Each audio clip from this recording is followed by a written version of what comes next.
अलीगन धान कोटावती हो गीत धान धैके गावत सब सखिया दुल्हा बाबूया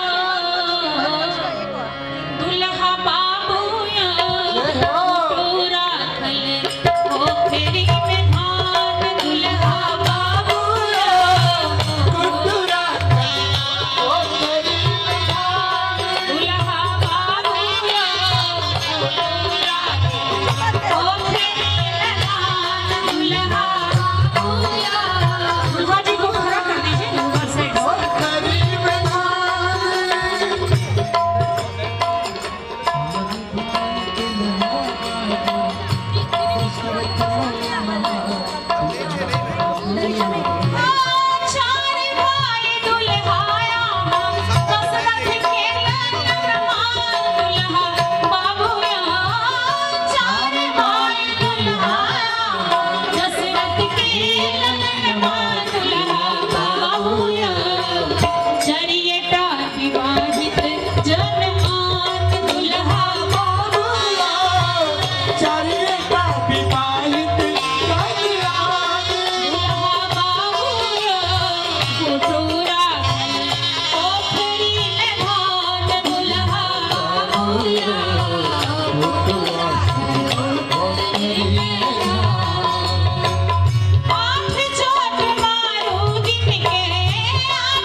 समझाया जा रहा है जो दुल्हा के साथ में है ना 4 लोग, उनके सबकी शादी यहाँ हो गई, चिंता मत करिए। डबल सर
इस धागे में बांध दिया गया है और इनकी हालत क्या हो रही है। थोड़ा माधुरी दीदी इधर हो जाइए तो लोग दर्शन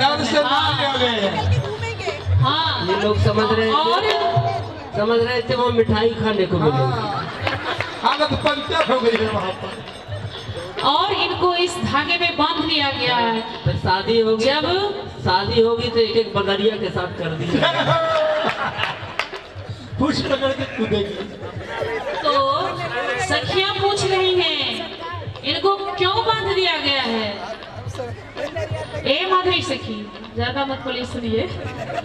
सखियां पूछ रहे हैं इनको क्यों बांध दिया आपने, क्या चोरी किए, कुछ चुराए हैं। जब चोरी करते हैं चोर तो उनको बांध दिया जाता, उनको पिटाई करते, उनको दंड दिया जाता। ये क्या किए, इतना माधुरी रूप के हम सबको सुखी कर रहे हैं, सुख दे रहे हैं, फिर क्यों बांध दिए।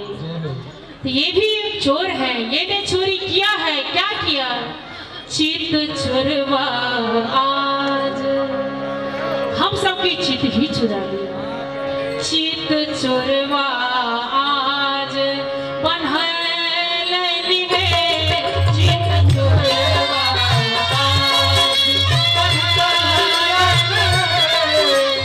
बहुत लखनलाल साहब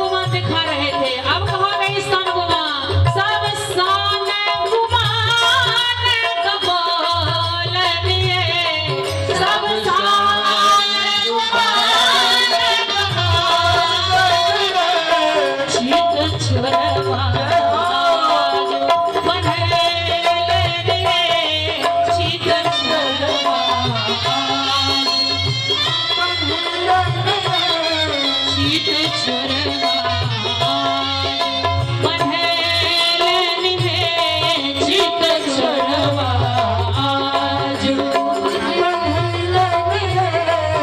आई चित छोरवा के माथे मन मोरवा ई चित छोरवा के माथे मन मोरवा छोरवा छवि छहरालन है छोरवा छवि छहरालन है चित छोरवा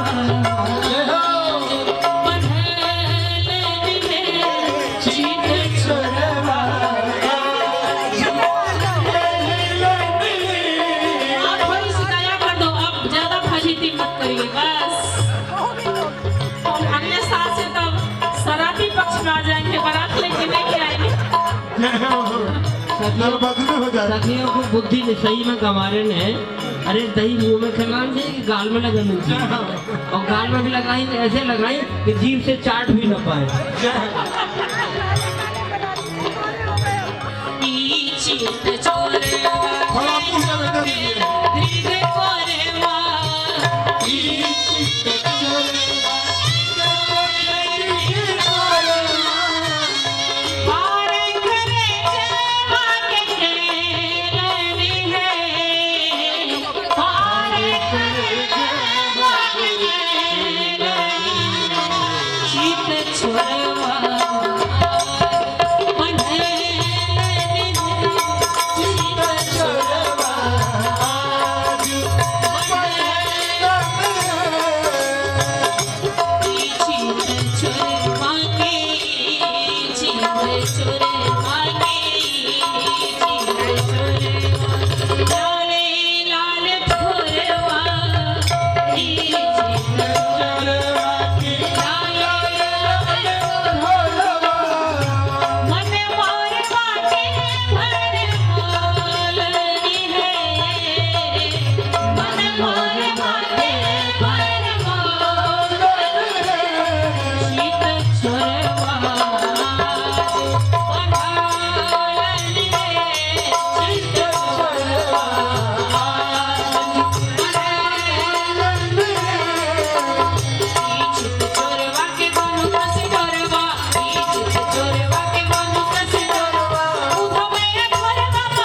Hey,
सरकार धान में से चावल निकाले कि धान के धान ही है, बताइए अरे क्या सखी। रिजल्ट बताइए रिजल्ट। ये वही दूल्हा है जिन्होंने एक बार में धनुष तोड़ दिया था, पहले पता लगा वो ओखरी बची के टूट गई। ये धनुष तोड़ने वाले नहीं है दूल्हा, शक्ति कोई और प्रदान कर रही है। सरकार आधा धान आधा चावल। अच्छा, हम यही समझते थे, लेकिन शंका समाधान भी कर लिया हमें जाए। लग रहा सारा रिमोट कंट्रोल आपके हाथ में है। जी किशोरी जी की कृपा से धनुष टूटा। यही पता था कि आधा धान और आधा अक्षत, क्योंकि इनका सारा काम आधे अधूरा होता है। धान में से आधा धान छोड़ दिया, आधा अक्षत, आधा 2 गौर है 2 शाम है। सब इनकी सब आधे चावल हो गए ना तो 50% में सेकंड डिवीजन पास हो जाते हैं। यहाँ सर्वोत्तम डिग्री चाहिए किशोरी जी को प्राप्ति के लिए। सखियों तो इनको परीक्षण तो कर रही है, क्या क्या ये किए हैं, कितनी शक्ति है, तब तो वहां तक पहुंचेंगे। इसलिए परीक्षण में पास सखियां करवा दे रही है, किशोरी जी कृपा से करवाते जा रही। पास हो गई। जय हो जय हो किशोरी जी की जय हो, किशोरी जी की सखियों की जय हो। किशोरी की जय हो।